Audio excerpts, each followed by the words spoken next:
प्रसाद जी हमारे साथ हैं। जितिन जी, आप आम चुनाव लड़ रहे हैं भारतीय जनता पार्टी में आने के बाद पहली बार, कितना उम्मीद करते हैं पीलीभीत की जनता से?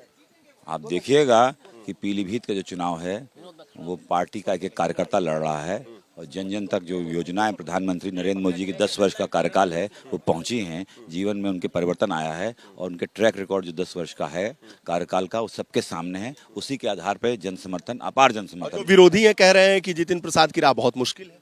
विरोधियों का कोई काम नहीं है, कोई योजना नहीं है, कुछ कहने को नहीं है, इसलिए वो इधर की बातें करते हैं। आप देखिएगा यहाँ पे कमल का फूल प्रचंड बहुमत से खिलेगा। मार्जिन कितना होगा?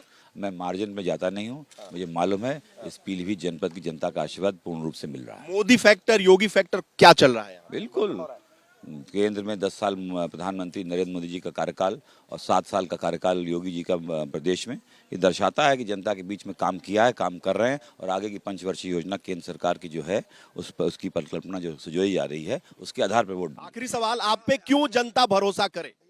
बताया ना मैंने आपको, प्रधानमंत्री जी का जो नेतृत्व है, जो ट्रैक रिकॉर्ड है, जो कहा है वो किया है, धरातल पे उतारा है, बड़ी चीज़ें, बड़ी योजनाएं हुई हैं, गांव की स्तर की भी योजनाएं हुई हैं और लाभ मिला है लोगों को उन, और नए भारत का जो निर्माण हुआ है कि एस्पिरेशनल इंडिया पैदा हुआ है जिससे लोगों की महत्वाकांक्षाएं पूरी हो रही। सरकार पूरी तरीके से नए भारत के निर्माण में अपना योगदान दे रही है। जितिन प्रसाद साफ कह रहे हैं कि मोदी योगी ने जो किया है इस देश के लिए, जनता उस पर विश्वास कर रही है, जिसकी वजह से हमारी विजय अवश्यंभावी होकर रहेगी। कैमरामैन हरिओम के साथ वीरेश पांडे, पीलीभीत।